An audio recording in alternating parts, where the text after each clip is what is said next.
Sir একজনের question করেছে যে ওনার মায়ের বয়স ৫৫। উনার মায়ের হচ্ছে পিঠটা বাঁকা হয়ে যাচ্ছে। যেটাকে আমরা অস্টিওপরোসিস বলতেছি।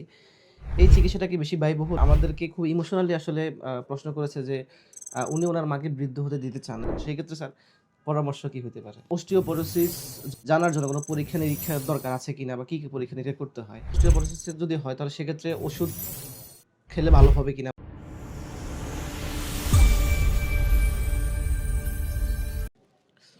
আসসালামু আলাইকুম। অর্থ insights with doctor Noman Facebook page এবং ইউটিউব চ্যানেলের সম্মানিত ভিউয়ার্সকে স্বাগতম। আজকে আমরা কথা বলবো মায়েদের অস্টিওপোরোসিস রোগ বা হাড় ক্ষয় বা হাড় সম্পর্কিত বিষয় নিয়ে। আমি রেদওয়ান মাহমুদ। আজকে কথা বলবো বরাবরের মতোই আমাদের সাথে আছেন সহকারী অধ্যাপক আর্থ্রোস্কোপি, আর্থ্রোপ্লাস্টি ও ট্রমা সার্জন ডাক্তার আব্দুল কাদের নোমান স্যারের সাথে। স্যার কেমন আছেন? আলহামদুলিল্লাহ। স্যার আমরা আজকে কথা বলবো যে বয়স্ক মায়েদের যে হাড় সম্পর্কিত যে রোগটা হয় বিশেষ করে অস্টিওপোরোসিস সে বিষয়ে কথা বলবো। তো ১ম এ স্যার একজনের কোয়েশ্চেন করেছে যে উনার মায়ের বয়স ৫৫। উনার মায়ের হচ্ছে পিঠটা বাঁকা হয়ে যাচ্ছে। তো এই বিষয়ে আসলে কেন বাঁকা হয়ে যাচ্ছে উনার একটা কোয়েশ্চেন উনি করেছে স্যার আপনার মাধ্যমে আমরা জানবো যে কেন বাঁকা হচ্ছে? হ্যাঁ, ধন্যবাদ রিদওয়ান মাহমুদ। আপনার মাধ্যমে আমাদের ভিউয়ার্স জানতে চাচ্ছে ওনার মায়ের বয়স ৫৫, পিঠ বাঁকা হয়ে যাচ্ছে। এটার কারণ কি? এখানে দেখতে পাচ্ছি পিঠ বাঁকা হওয়ার অনেকগুলো কারণ আছে। কিন্তু আমরা বয়স ৫৫ এই কথাটা উল্লেখ করাতে আমরা কিছুটা ইঙ্গিত পাচ্ছি এবং আমাদের যেই একটা ভিডিও আছে যে আমার মায়ের নীরব ঘাতক অস্টিওপোরোসিস, সেখান থেকেই এই কোশ্চেন আসছে। সেটা থেকে আমার ভিউয়ার্স দেখতে পেয়েছে যে অস্টিওপোরোসিস কী জিনিস, সেখান থেকেই এই কোশ্চেনটা করেছে। ৫৫ বছর বয়সে মায়ের পিঠ বাঁকা হয়ে যাওয়া এটার একটা অন্যতম কারণ হচ্ছে অস্টিওপোরোসিস।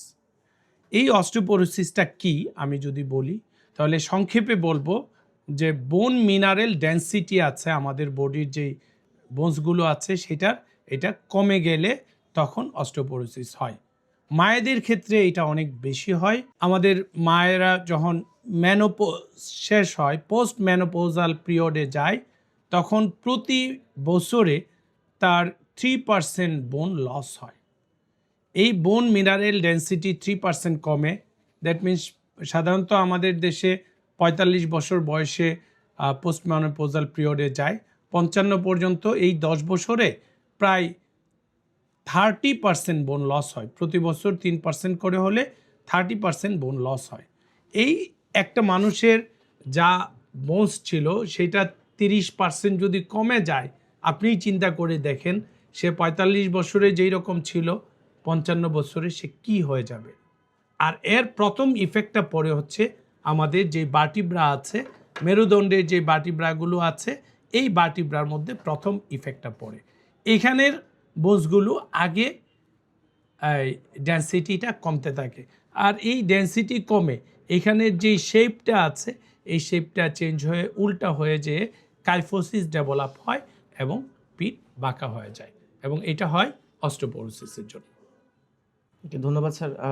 তাহলে আরেকটা কোয়েশ্চেন আমাদের এই রিলেটেডই করেছে সেটা হলো যে ওনার মায়ের হাত ভেঙে গেছে। তো সেক্ষেত্রে আ অন্যান্য হাড়ও কি ভাঙতে পারে কিনা? এটাও একটা ওনার কোয়েশ্চেন ছিল। জি। আমাদের বই পুস্তকে যেটা আসছে যে অস্টিওপোরোসিসের প্রথমে ক্ষয়টা শুরু হয় হচ্ছে ভার্টিব্রাল বডি থেকে, এই যে ভার্টিব্রাগুলো আছে সেগুলো থেকে, কিন্তু প্রকাশ পায় হচ্ছে হাতের যেই রেডিয়াস আছে এই রেডিয়াসের ডিস্টাল এন্ডের ফ্র্যাকচারের মাধ্যমে, যেটাকে আমরা বলি হচ্ছে কলিস ফ্র্যাকচার। এই কলিস ফ্র্যাকচার যদি কোনো মায়ের হয় এবং তার বয়স যদি অ্যারাউন্ড 45 অর মোর দেন 45 হয়, ধরে নিতে হবে তার অস্টিওপোরোসিস হয়েছে এবং পরবর্তীতে তার 2 থেকে 3 বছরের ভিতরে তার অন্য যে কোনো আরেকটা হাড় ভাঙতে পারে এবং ভাঙার সম্ভাবনা এটা 4 থেকে 5 গুণ বেশি। আপনারা দেখবেন, একটু মিলায় নেবেন ভিউয়ার্সরা, যে যাদের হাত ভাঙে ওনারা যদি সতর্ক না থাকে 2 থেকে 3 বছরের ভিতরে পায়ের যেই এই বোনস আছে প্রক্সিমাল ফিমার বলি, এই প্রক্সিমাল ফিমারে একটা ফ্র্যাকচার হয়, যেটা টুকেন্টারিক ফ্র্যাকচার হতে পারে অথবা নেক ফিমার ফ্র্যাকচার হতে পারে। তাহলে স্যার এখানে যে সমস্যাটা যে হাড় ক্ষয় যেটাকে আমরা অস্টিওপোরোসিস বলতেছি, এই চিকিৎসাটা কি বেশি ব্যয়বহুল? বাংলাদেশের প্রেক্ষাপটে এর কোনো ট্রিটমেন্ট আছে কিনা? কিভাবে ট্রিটমেন্টটা হয় আসলে? আচ্ছা, ধন্যবাদ রিদওয়ান।